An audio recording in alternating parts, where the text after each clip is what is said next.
নমস্কার, দেখছেন talk to Bangla. আমি অভিষেক রয়েছে আপনাদের সাথে। এই মুহূর্তে যে খবর নিয়ে উপস্থিত হয়েছি, ইডি তো আর ইডি নেই, এই মুহূর্তে ইডি ভগবানের পর্যায়ে পৌঁছে গেছে এবং কেন্দ্রীয় সরকারের যেখানেই দরকার পড়ছে সেখানে একদম ভগবানের মতন পৌঁছে যাচ্ছে ইডি এনফোর্সমেন্ট ডাইরেক্টরেট। তেমন কথা বলছেন কপিল সিব্বল এবং তিনি বলছেন যে ইডি যদি মুখ্যমন্ত্রী মমতা বন্দ্যোপাধ্যায়ের পেছনের সমস্যা করে তাহলে সেই ক্ষেত্রে সংঘর্ষ তো হবেই এবং সেই সংঘর্ষের ক্ষেত্রে আমরা মুখ্যমন্ত্রীর সঙ্গে রয়েছি, এমন কথা সুপ্রিম কোর্টের বরিষ্ঠ লয়ার কপিল সিব্বল বলছেন। এবং অবশ্যই তাৎপর্যপূর্ণ এই ঘটনা, তার কারণ গতকাল আচমকাই কপিল সিব্বল প্রেস কনফারেন্স করতে বসেন এবং সেই প্রেস কনফারেন্সে তিনি সরাসরি বলেন যে আমরা এই মুহূর্তে যে পর্যায়ে ইডি কে দেখছি, ইডি গত আমাদের যখন সরকার চলছিল কংগ্রেসের তখন সেই অবস্থায় ছিল না, তাদের এতটা ক্ষমতাই ছিল না এবং সেই অবস্থাতে দাঁড়িয়ে আজকে যে পর্যায়ে ইডি কাজ করছে, ইডি সম্পূর্ণ এই কেন্দ্রীয় সরকার বিজেপি সরকারের ভগবান হিসেবে কাজ করছে। যেখানেই বিপদে পড়ছে কেন্দ্রীয় সরকার সেখানেই পৌঁছে যাচ্ছে ইডি, সেখানেই বিভিন্ন ভাবে ডিস্টার্ব করা হচ্ছে এবং সেই ক্ষেত্রে তিনি বলেন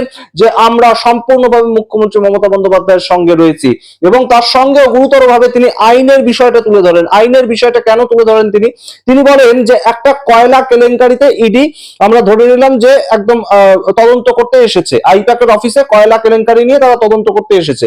তো তারা যে কাগজপত্র নেবে তারা তো শুধুমাত্র কয়লা কেলেঙ্কারি রিলেটেড কাগজপত্রগুলো নেবে, সেগুলো তো কালেক্ট করবে। 2020 সালের নভেম্বর মাসে কয়লা কেলেঙ্কারির তথ্য একদম ইডি যে প্রেস রিলিজ করেছে সেখানে একদম দেখা যাচ্ছে। তো 2020 সালে সামগ্রিক কাগজপত্র বা 2020 সালের কয়লা কেলেঙ্কারি সংক্রান্ত যে সমস্ত কাগজপত্র সেগুলো তো সিজ করবে ইডি। কিন্তু এই ক্ষেত্রে কেন ইডি হঠাৎ করে যাবতীয় যা কাগজপত্র, কম্পিউটার, ফোন, ল্যাপটপ সমস্ত কিছু কেন সিজ করছে? এই অধিকারটা এনফোর্সমেন্ট ডাইরেক্টরেটকে কে দিয়েছে? এই প্রশ্ন সরাসরি করেছেন কপিল সিব্বল এবং তিনি এই ক্ষেত্রে একদম শুধু যে এনফোর্সমেন্ট ডাইরেক্টরেটের পক্ষ থেকে মুখ্যমন্ত্রী মমতা বন্দ্যোপাধ্যায়কে ডিস্টার্ব করা হচ্ছে তা বলেননি, তার সঙ্গে তিনি বলেছেন যে কেরালার মুখ্যমন্ত্রী পিনারাই বিজয়ন তার বিরুদ্ধে এই ধরনের ইডি একটা বিভিন্ন ধরনের সমস্যা তৈরি করেছে এবং সম্পূর্ণভাবে তিনি বলেছেন যে সংঘর্ষ হোক, প্রতিরোধ তৈরি হোক, সেই ক্ষেত্রে তিনি সুপ্রিম কোর্টে থেকে বিষয়টাকে হ্যান্ডেল করবেন, সেই জায়গাটা তিনি আগের থেকে বলে রেখেছেন। এবং সেইটা এই মুহূর্তে কেন আরো গুরুত্বপূর্ণ, তার কারণ ইতিমধ্যেই আপনাদের গতকালই জানিয়েছি যে তৃণমূল কংগ্রেস পৌঁছে গিয়েছে একদম সুপ্রিম কোর্টে, ঠিক সেই জায়গা থেকে ইডিও সরাসরি পৌঁছে গিয়েছে সুপ্রিম কোর্টে এবং তৃণমূল কংগ্রেস যেমন ক্যাভিয়েট দাখিল করেছে যে যেন ইডি যদি আসে তাহলে আমাদের কথাটাও যাতে শোনা হয়, আমাদের কথা দুপক্ষের কথাই যেন শোনা হয়, তৃণমূল কংগ্রেসের যখন এটা ছিল বক্তব্য, ঠিক সেই জায়গা থেকেই একদম সরাসরি এই মুহূর্তে এনফোর্সমেন্ট ডাইরেক্টরেট তারাও পৌঁছে গিয়েছে, তারাও পৌঁছে গিয়ে তাদের মতন বক্তব্য রেখেছে এবং তারাও অ্যাপিল করেছে সুপ্রিম কোর্টে। তো সেই জায়গায় যখন একটা সংঘর্ষ তৈরি হবেই, বোঝাই যাচ্ছে যে এনফোর্সমেন্ট ডাইরেক্টরেট বনাম তৃণমূল কংগ্রেস একটা সংঘর্ষ তৈরি হবে এই সামগ্রিক ঘটনার সূত্র ধরে সুপ্রিম কোর্টে। সেখানে সুপ্রিম কোর্টের একজন বরিষ্ঠ আইনজীবী কপিল সিব্বল যখন এই ধরনের প্রেস কনফারেন্স করেন তখন তার কথা, প্রত্যেকটা কথা এটার গুরুত্ব রয়েছে এবং আপনারা দেখুন প্রেস কনফারেন্সটা, আপনাদের মতামত অবশ্যই কমেন্ট বক্সে কমেন্ট করুন। কপিল সিব্বল সম্পূর্ণ আইনি পদ্ধতিতে বুঝিয়েছেন যে কি কি সমস্যা এই সামগ্রিক যে রেডটা করেছে ইডি, তাতে তাদের ফ্লস গুলো কোথায় এবং কোন কোন ভাবে তারা এই মুহূর্তে সম্পূর্ণ সরকারের ভগবান হিসেবে কাজ করছে। आज सुबह जब मैं अखबार पढ़ रहा था तो मुझे यूपीए का कार्यकाल याद आ गया, 2004 से लेकर 2014 तक।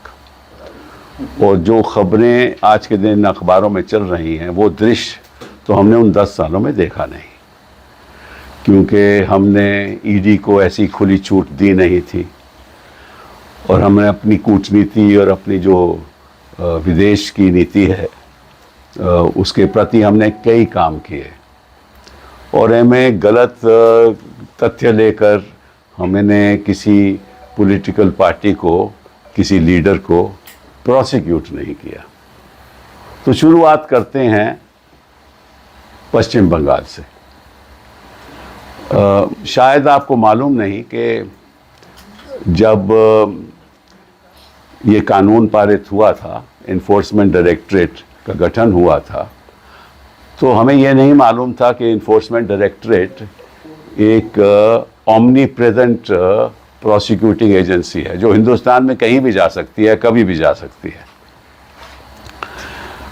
और सारा फेडरल स्ट्रक्चर हमारा ढांचा है, संघीय ढांचा है, उस पर ऐसा आक्रमण करती है जैसे कि विपक्षी नेताओं को तंग करना है, उनकी सरकारें गिरानी हैं,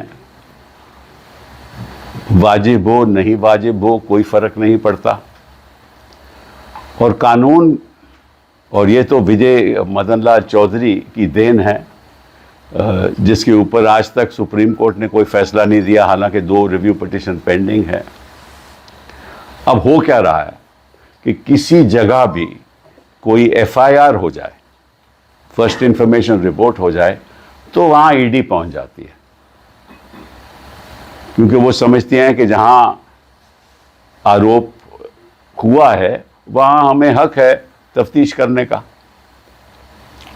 ये ईडी का मतलब कि किसी भी राज्य में पहुँच के, और ऐसे ही उन्होंने, और ये बड़ी बहुत एक दिलचस्प बात है कि ईडी तभी जाती है जब इलेक्शन होती है। आपको झारखंड में याद है कि इलेक्शन हो रही थी तो ईडी पहुंच गई, याद है ना आपको? आपको ये भी याद है कि बिहार में अभी इलेक्शन हो रही थी तो ईडी पहुंच गई और कोर्ट ने कार्रवाई शुरू कर दी उसी इलेक्शन के दरमियान, ताकि लालू जी को यहां आना पड़े, तेजस्वी को यहां आना पड़े। और इलेक्शन पश्चिम बंगाल में हो गया है तो अब ये लोग पहुंच गए